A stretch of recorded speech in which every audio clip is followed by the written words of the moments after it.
Pasca panasnya perseteruan antara Dewi Persik dengan Ketua RT gara-gara hewan kurban di Hari Raya Idul Adha, kini suasana pun semakin adem setelah Ketua RT memberikan pernyataan menyejukkan sekaligus permintaan maaf jika ada miskomunikasi yang terjadi.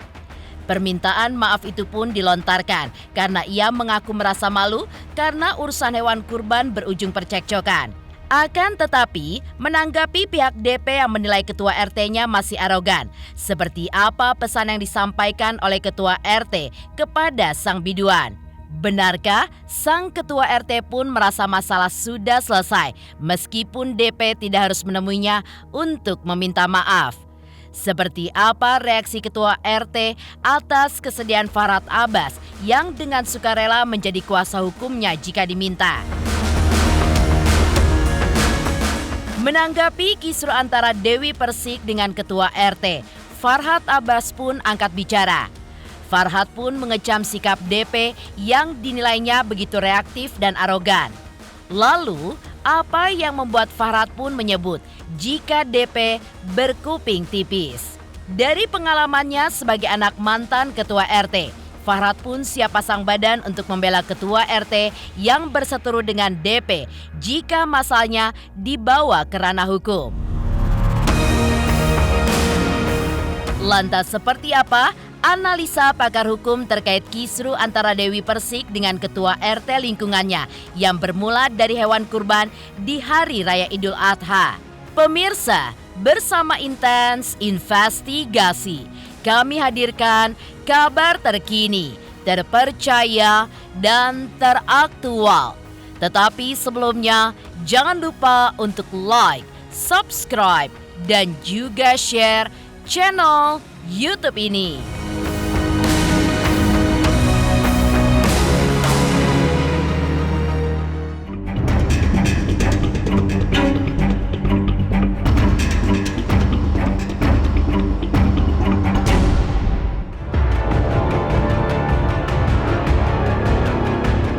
Perseteruan Dewi Persik dengan Ketua RT di lingkungannya yang sempat memanas karena masalah hewan kurban di Hari Idul Adha, kini sudah mencapai titik baik. Kondisi itu pun menyusul pernyataan menyejukkan yang meluncur dari Ketua RT, di mana sebelumnya terlibat cekcok dengan Dewi Persik karena adanya miskomunikasi soal hewan kurban yang hendak dikurbankan oleh Dewi Persik. Pernyataan menyejukkan pun datang dari Ketua RT berupa permintaan maaf karena adanya miskomunikasi. Ya, dari pihak Ketua RT pun menegaskan jika ia tidak ingin masalah ini pun berlarut-larut dan tidak ingin ada masalah dengan warganya. Menurut saya sih titik terang selalu ada, bukan titik malah. Ya kan, karena memang harus jadi yang lebih terang biar hidup kita terang terus. Iyalah, saya bercerita kemarin itu saya bertugas sebagai Ketua DKM Masjid, sebagai Ketua Panitia penyelenggaraan, pemotongan dan penyaluran hewan kurban. Alhamdulillah sudah selesai. Ya kan, terkait permasalahan dari salah satu warga, kalau buat saya memang dari awal saya sebenarnya nggak ada masalah dan nggak ingin punya masalah dan nggak ingin menciptakan masalah. Ya, jadi kalau buat pribadi saya sih sebenarnya nggak ada masalah. Gitu. Kalaupun ada gunjang-ganjing sana sini, ya mungkin ada miskomunikasi ataupun apa, yaitu di luar kendali saya. Iya, masalahnya cuma ya mungkin ada kegalauan kita ya, itu doang masalahnya ya, karena diminta. Udah ada orang yang lagi agak ya sedikit kecewa. Ya kecewanya saya itu kan karena ngelihat anak-anak kecil itu lagi tuh udah mainin sapi, tiba-tiba sapinya diambil kembali. Nah terus udah gitu dimintain tolong. Ya siapapun manusianya ya mungkin itu hilaf sayanya di situ kali ya. Jadi saya bilang ya kalau mau minta tolong ya 100 juta pun saya nggak mau. Itu wujud kekecewaan saya, bukan saya meminta. Makanya ketika sapi itu diangkat saya nggak ada. Kenapa? Saya lagi potong rambut kemarin. Jadi ya udah ambil aja. Walaupun mungkin ada salah komunikasi, salah informasi atau miss, ya mungkin saya atau siapapun itu yang salah, saya tetap saya akuin, saya minta maaf kalau misalnya memang itu ada di kesalahan saya. Tapi insya Allah sih mungkin ini bukan kesalahan dari saya, permasalahan miskomunikasinya. Karena memang saya mendapatkan informasi ini kan dari Ustadz, jadi untuk kedepannya coba aja diklarifikasi lagi ke Ustadznya kalau memang itu masih dikatakan kesalahan saya. Kan ada statement terbaru dari Pak RT meminta maaf untuk kasus yang kemarin.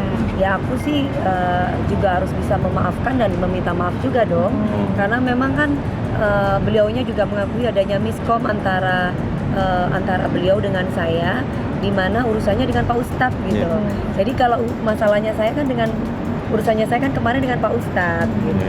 Jadi ya udah clear lah, ngapain dibesar-besarkan, itu rasa juga udah lewat, dagingnya pun juga udah dibagi-bagikan, udah di tetangga-tetangga juga. Sebenarnya nggak ada masalah sebenarnya antara aku sama Pak RT, cuman masalah miskom aja, dimana kan ART ataupun supir kan ketika dibentak atau mungkin, tapi beliau udah mengakui kan bahwa itu emosi sesaat, sehingga ya itu ada emosi, terus marah sama ART saya gitu. Jadi udah saling memaafkan ya Mei dengan Pak Walkan ini ya? Sudah selesai. Jadi mengenai uang 100 juta itu bukan aku mau fitnah, ini dari Enggi sendiri gitu. Jadi aku sih hanya, kalau aku pribadi kan hanya bisa menyampaikan apa yang disampaikan oleh ART aku gitu kan Mbak.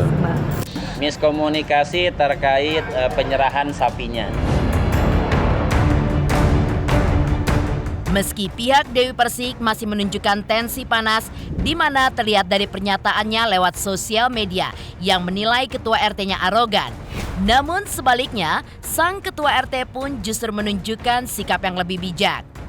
Jangankan memperpanjang masalah, apalagi menyeret masalah ini ke ranah hukum. Meski Farhat Abbas pun sudah bersedia untuk membelanya di muka hukum. Namun, Ketua RT pun menilai meski mediasi berujung deadlock tanpa permintaan maaf, ia pun merasa jika masalahnya dengan Dewi Persik telah selesai. Bahkan, dengan rendah hati ia pun meminta maaf atas kekilafannya yang sempat memantik amarah Dewi Persik. Dan seandainya Dewi Persik menempuh langkah hukum, sang Ketua RT pun tentu tidak punya hak untuk melarangnya. Tapi, pihaknya pun merasa tidak ada masalah. Hanya kesalahpahaman yang tidak perlu dilanjutkan lagi. Dukung Pak RT, dukung RW, haruslah kita di lingkungan kita memang harus dukung mereka, karena mereka kan pastinya yang ngurus surat-suratnya kita, ya kan.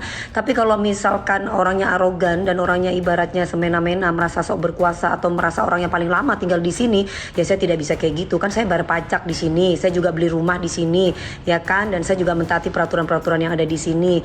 Nah kalau misalkan orang-orang itu yang nggak dukung Pak RT-nya, yang arogan, ya ditandai kan sama Pak RT-nya, apalagi arogan orangnya. Waduh, ditandai banget pasti, nggak mungkin nggak bakalan dibantu, nggak bakalan diurus juga lah pas sama RT-nya gitu. Ngapain urusan begini dibawa ke ranah hukum? Ini nggak nyelesain masalah. Orang nggak ada masalah, sebenarnya ini nggak ada masalah. Buat saya nggak ada masalah, ya kan? Kalau bilang nggak ada masalah, ya nggak ada masalah. Saya sih tetap berharap, walaupun tidak ada pertemuan, sebenarnya memang dasarnya nggak ada masalah. Jadi saya berharap walaupun nggak ada pertemuan kembali, tetap permasalahan ini selesai. Jadi saya ingin jadi masalah yang besar tidak kecil. Kalau masalah yang kecil kalau bisa tidak diadakan. Bahkan masalah yang besar pun kalau bisa nggak ada masalah.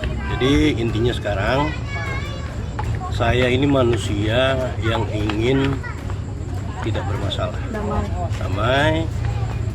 Apalagi saya sebagai ketua RT terhadap lingkungan warga yang menjadi tanggung jawab saya. Kondisi yang namanya keadaan ketenangan itu ya udah, itu merupakan tujuan saya supaya lingkungan saya itu aman, terkendali. Saya dari awal kan nggak pernah ingin ada masalah, berarti kan di situ nggak perlu minta maaf, saya udah memaafkan secara otomatis. Ya kan, nggak perlu orang minta maaf sama saya. Atau lagi kalaupun saya minta maaf atas kehilapan ini, mungkin yang menjadi titik miskomunikasi itu, ya kan, antara saya. Tapi memang sebenarnya saya nggak pernah berhubungan sama Ibu Dewi Persik ataupun asisten rumah tangganya. Ya itu haknya dia. Kan saya udah minta maaf kalaupun ada hilap saya. Walaupun sebenarnya ini adalah miskomunikasi yang saya nggak tahu awalnya.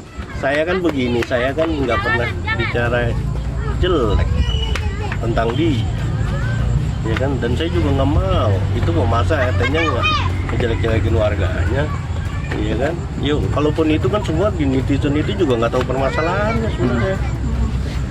Ya. Dengan bijak, sang ketua RT pun juga menegaskan bahwa Dewi Persik tidak perlu meminta maaf kepada dirinya. Ketua RT pun juga menyatakan bahwa Dewi Persik tidak perlu merasa takut ataupun khawatir dengan keamanannya karena ada aparat dan juga dirinya yang siap pasang badan untuk membela warganya.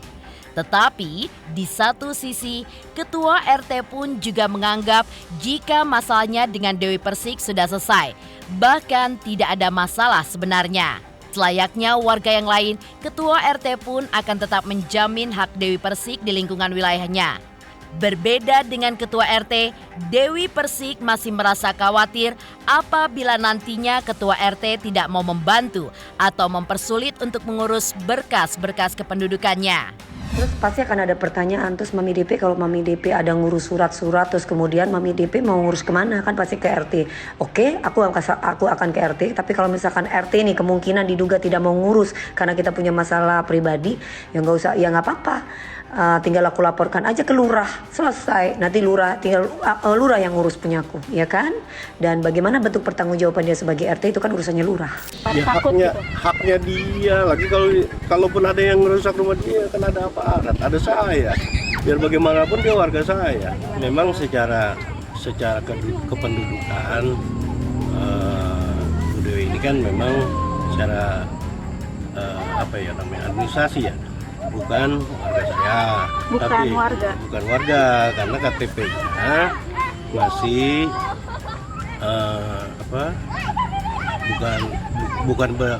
berada di wilayah RT 06 RW 04 Kelurahan Cilandak Barat. Cara KTP ya Pak RT? Cara KTP, tapi secara domisili dia tetap warga saya. Tuh.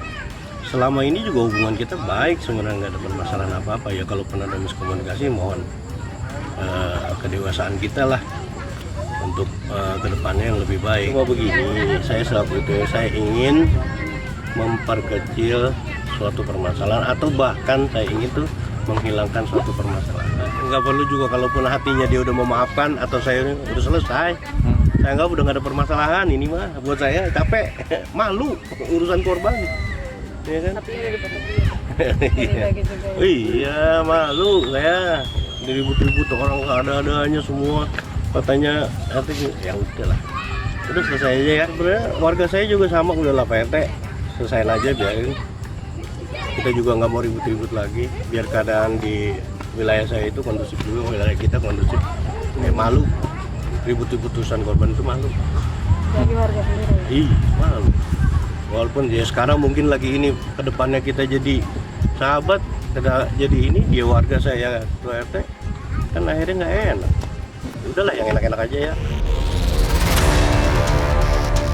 Dari pernyataan menyejukkan sang Ketua RT pasca perseteruan terjadi, lantas benarkah Farhad Abbas pun juga menilai jika Dewi Persik masih arogan?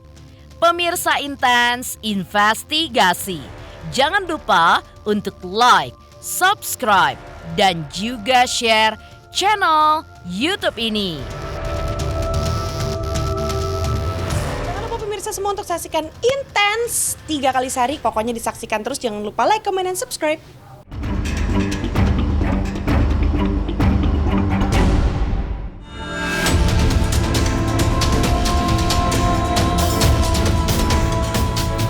Sikap bijak Ketua RT di tengah perseteruannya dengan Dewi Persik diharapkan bisa menjadi sinyal penyelesaian dari masalah yang terjadi. Ya, di saat belum ada kata damai antara kedua belah pihak, membuat Farhad Abbas pun maju. Tak hanya menilai DP mempunyai sikap yang arogan, Farhad pun juga siap mendampingi Ketua RT sebagai kuasa hukumnya. Selain itu, Farhad juga menyebut jika DP adalah pribadi yang berkuping tipis, suatu istilah yang seolah-olah disematkan untuk orang yang mudah marah. Ini persoalan kecil, tapi membuat orang-orang itu jadi orang kecil gitu. Yang besar itu hanya teriakan emosi, ribut, media sosial. Saya pikir mereka itu harusnya rendah hati ya, tapi ternyata berang emosi gitu ya, terutama dari pihak Dewi, yang dimana awalnya kan persoalan itu hanya kuping tipis ya, sehingga marah mendengar komunikasi atau informasi dari pembantu maupun dari supir. Ternyata ketika melakukan mediasi, klarifikasi, ternyata apa yang dituduhkan itu tidak benar. Tapi dia yakin seolah-olah supirnya takut dan itu benar dan marah gitu. Kemudian ada adegan mengatakan bahwa RT itu harus mengayomi kok marah gitu. Ya wajar saja orang marah, karena apa? Karena dia main di media sosial dan dia menuduh bahwa diminta 100 juta, akan dilepas sapinya, kemudian akan dikembalikan daging, tidak dibutuhkan daging dan sebagainya gitu. Kalau orang kesel itu wajar gitu. Kalau harus Dewi Persik sadar harus berantem dan ribut dengan saya dan saya menjadi pengacara PRT, akan saya lakukan. Karena menurut saya nggak ada toleransi buat orang yang arogan atau sombong atau pemarah di negeri ini. Karena kemarahan, kesombongan itu nggak ada manfaatnya, hanya kita dijauhi dan dimusuhin orang. Oh, teriakan-teriakannya sangat berlebihan. Teriakan-teriakan itu mengganggu, bukan mengganggu PRT. Memang saya juga terganggu, masa banyak masyarakat. Dewi kan tidak tahu. Tapi saya rasa, ayolah orang-orang di sekitar Dewi ingatin. Nggak usah takut. Selama kita ngingatin Dewi Persik, nanti kalau dia sadar dia akan tahu siapa yang dia ingatin. Dan kita pernah mengingatkan dia gitu. Asal jangan menjerumuskan dia. Farhad pun juga menegaskan, jika seorang ketua RT bukanlah orang yang meminta-minta uang sebagai imbalan pelayanannya, karena ketua RT dipilih berdasarkan kemampuan dan bukan sebagai ladang untuk mencari makan. Tak hanya itu saja, Farhad bahkan mengisahkan bagaimana ayahnya yang sempat menjadi ketua RT hampir 10 tahun. Di mana hal itu menjadi suatu kebanggaan tersendiri baginya kala itu. Selain itu, menurut Farhad, orang yang jadi ketua RT pastilah orang yang mau berkorban untuk sesama dan memiliki kepercayaan serta bertanggung jawab kepada masyarakat. Untuk posisi ini saya berada membela Pak RT dan warga, dan saya siap walaupun Dewi Persik mau pakai 1000 pengacara atau seluruh pengacara Indonesia membela dia, saya yakin masyarakat, rakyat Indonesia akan membela Pak RT dan keluarganya. Bukan masalah salah benar, tapi masalah etika tata cara gitu. Karena tidak mungkin seorang RT minta uang, itu nggak pernah terjadi di Indonesia. RT minta uang. Yang ada Pak RT itu dikasih hadiah, itu pun mereka nolak gitu. Karena mereka menjadi RT itu karena punya kemampuan, bukan karena pengangguran yang bekerja untuk mencari makan. Dulu ayah saya pernah hampir 10 tahun jadi ketua RT di Kompleks Pejabat Tinggi Negara Kemayoran. Di depan rumah kami itu satu kebanggaan buat kami karena ada tulisan rumah ketua RT. Nah, jadi anak Pak RT. Ya itu karena kepercayaan aja, dan orang yang jadi ketua RT adalah orang yang mau bekerja dan bertanggung jawab untuk masyarakat. Kalau ada apa-apa kita cari Pak RT, kalau ada apa-apa Pak RT yang dicari. Polisi mau menyita, polisi mau mencari orang, mencari data segala macam. Kalau lupa kartu keluarga, rekomendasi KTP, pasti telepon Pak RT. Oke, harus baik-baik sama Pak RT. Karena RT itu adalah rukun tetangga, bukan ribut tetangga. Dari kecaman Farhad Abbas atas sikap Dewi Persik yang dinilai arogan, lantas, seperti apa pakar hukum menilai perseteruan DP dengan ketua RT di lingkungannya? Benarkah masalah ini pun tidak perlu dibesar-besarkan, apalagi sampai dibawa ke ranah hukum? Pemirsa Intens Investigasi, jangan lupa untuk like, subscribe, dan juga share channel YouTube ini. Bisa saksikan Intens Investigasi setiap hari, sehari 3 kali. Like, comment, and subscribe.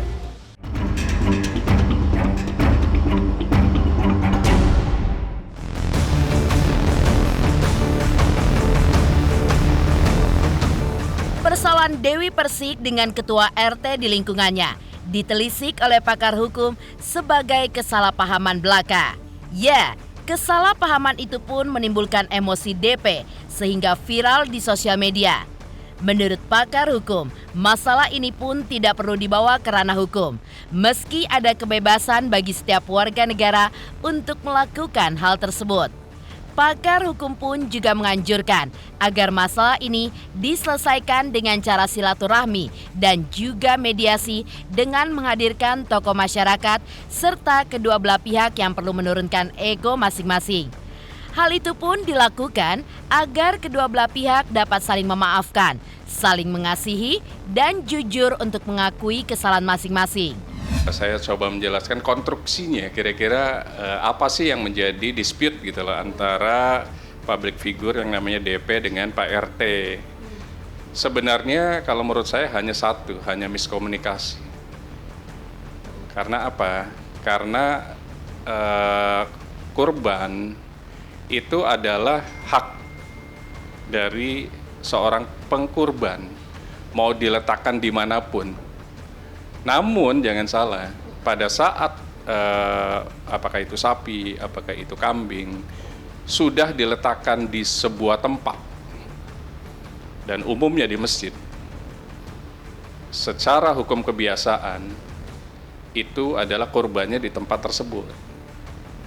Tinggal mekanisme panitia kurbannya, apakah dibagikan di sana atau dibagikan ke kaum duafa lainnya, karena panitia itu termasuk yang menyembelih korbannya gitu loh, apakah sapi atau kambing tadi gitu loh. Jadi secara hukum kebiasaan saja, terlepas itu hanya dititipkan, itu asumsi umum masyarakat yang biasa berkorban setiap tahunnya. Pada saat korban diletakkan di tempat yang biasanya untuk korban, apakah di masjid atau di tempat lainnya yang memang kebiasaan setiap tahunnya, itu secara langsung ataupun tidak langsung berarti harus disembelih di situ. Tiba-tiba ada perbedaan, yaitu berarti keluar dari konteks hukum kebiasaan. Itu sebenarnya. Nah, ini yang saya lihat bukan masuk ke ranah hukum semestinya. Ini ranah sosial kemasyarakatan, artinya miskomunikasi yang terjadi. Tidak perlulah melakukan sebuah upaya hukum, baik let's say Pak RT-nya atau mungkin DP-nya melakukan upaya hukum untuk apa sih gitu loh. Nah, tinggal ya harus dibenahi oleh masing-masing pihak supaya tidak terjadi lagi di tahun depan miskomunikasi yang mungkin bisa jadi akan memiliki hal yang sama dan dampak yang sama. Lebih baik diselesaikan secara elok yang namanya silaturahmi dan mediasi. Mediasi gagal, ya jangan patah semangat, lakukan lagi. Cari tokoh yang bisa menjembatani sebenarnya. Pasti di sebuah area itu ada tokoh masyarakat yang bisa menjembatani. Turunkan egonya masing-masing, kemudian lakukan pertemuan sebenarnya. Setelah itu salaman indah kan gitu lah. Kenapa nggak saling memaafkan? Konteksnya kan saling memaafkan. Idul Adha, kemudian saling mengasihi, kemudian saling berdamai, kejujuran. Masing-masing mungkin berkorban, tinggal dibagikan ke orang yang tidak mampu. Sama-sama bahagia semua akhirnya kan. Kenapa sih harus dijadikan sebuah konflik yang mungkin bisa jadi berkepanjangan? Demikian pemirsa, kabar terkini, terpercaya, dan teraktual yang kami hadirkan hari ini. Saksikan terus Intens Investigasi setiap hari Senin sampai dengan Sabtu, tayang 3 kali sehari, yaitu pada pukul 11 siang, 3 sore, dan 7 malam, tentunya hanya di YouTube channel. Dan pastikan jangan lupa untuk like, subscribe, share, dan juga komen channel Intens Investigasi.